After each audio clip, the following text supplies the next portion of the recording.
नमस्कार दोस्तों, आज हम एक बहुत इंपॉर्टेंट टॉपिक पर बात करने वाले हैं। ट्रेडिंग में लॉस क्यों होता है। और सबसे पहले एक बात क्लियर कर देता हूं, ज्यादातर केसेस में लॉस मार्केट नहीं देता बल्कि हम खुद करते हैं। मार्केट से प्राइस का मूवमेंट करता, डिसीजन हम लेते हैं। ज्यादातर लोग ट्रेडिंग में इस सोच के साथ आते हैं रोज का 2-3 हजार तो निकाल ही लेंगे। यहीं से प्रॉब्लम शुरू होती है। ट्रेडिंग कोई फिक्स सैलरी वाली जॉब नहीं है। कुछ दिन प्रॉफिट आएगा, कुछ दिन लॉस आएगा और कुछ दिन कुछ भी नहीं होगा। जो ट्रेडर हर दिन कमाने की जिद करता है वही सबसे ज्यादा लॉस करता है। मार्केट को टारगेट मत दो कि आज मेरे को 2000 कमाने, आज मेरे को 4 कमाने, आज मेरे को 10 कमाने हैं। मार्केट की प्रोसेस को फॉलो करो, मार्केट टारगेट अपने आप दे देगा। दूसरी सबसे बड़ी गलती होती है कि बिना प्लान के ट्रेड कर लेते हैं। तुम चार्ट को देखते हो, एक बड़ी कैंडल दिखी और मन में आएगा कि अब मार्केट यहाँ से भागेगा और ट्रेड ले लिया जाए। लेकिन जब आपसे पूछा जाए एंट्री क्यों ली, स्टॉप लॉस कहाँ है या टारगेट कितना है, जवाब होता बस लग रहा था या मेरे मन में आया कि मैं यहाँ से ट्रेड ले लूं। तो भाई लग रहा था या मन में आया ट्रेडिंग नहीं होती, ये सिर्फ गैम्बल होती है, जुआ होता है। प्लान के बिना लिया गया ट्रेड प्रॉफिट भी दे देगा तो भी वो गलत ट्रेड ही होता है। और ज्यादातर केसेस में बिना प्लान के ट्रेडिंग लॉस ही देता है। 1-2 रेयर चांस ही होते हैं कि प्रॉफिट आ जाए, वो भी तुक्केबाजी से। तीसरी सबसे बड़ी गलती होती है स्टॉप लॉस को अपना दुश्मन समझना। ये सबसे कॉमन चीज है कि स्टॉप लॉस लगाते ही मार्केट एक आध बार स्टॉप लॉस को हिट कर देता है और ट्रेडर बोलता मार्केट जानबूझ के मेरा ऐसा हिट करती है, मैं स्टॉप लॉस लगाऊंगा ही नहीं। लेकिन सच ही है कि स्टॉप लॉस तुम्हारा दुश्मन नहीं, तुम्हारी सीट बेल्ट है। जो ट्रेडर स्टॉप लॉस से लड़ता है वो एक दिन अपना अकाउंट ही खो देता है। इसलिए लॉस से नहीं डरना बल्कि बड़े लॉस से डरना चाहिए। प्लान के साथ ट्रेड करो। इसके बाद आती है सबसे बड़ी गलती, ओवर ट्रेडिंग। आज का दिन स्लो है, आज मार्केट मूवमेंट नहीं है, मार्केट रेंज में है, सेटअप क्लियर नहीं बन रहे, लेकिन ट्रेडर सोचता है आज ट्रेड नहीं लिया तो दिन वेस्ट हो जाएगा और फिर कहीं भी छोटा सा सेटअप बना या वीक एंट्री थी या इमोशनल ट्रेड था या बिना प्लान के ट्रेड कर लिया और स्टॉप लॉस हिट हो गया और बड़ा लॉस कर लिया और पूरा दिन खराब हो गया। भाई याद रखना, नो ट्रेड भी एक ट्रेड डिसीजन होता है।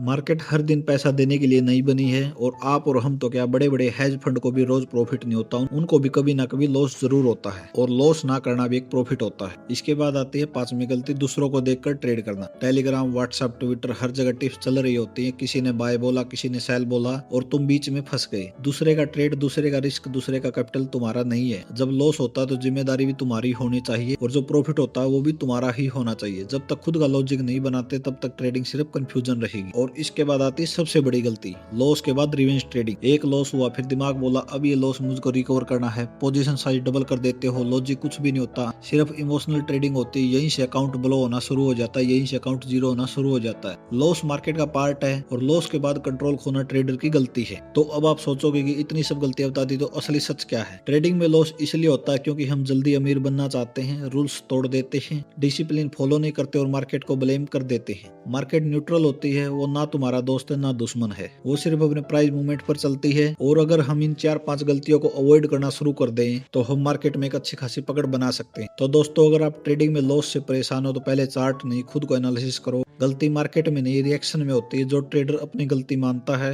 वही आगे चलकर एक प्रॉफिटेबल ट्रेडर बनता है। अगर ये वीडियो आपको रियल लगी हो तो लाइक करें, अपने उन दोस्तों के साथ शेयर जरूर करें जो ट्रेडिंग में स्ट्रगल कर रहे हैं। और ऐसे ही रियल नो बकवास ट्रेडिंग कंटेंट के लिए द मार्केट वॉरियर्स को सब्सक्राइब करना मत भूलना। मिलते हैं नेक्स्ट वीडियो में।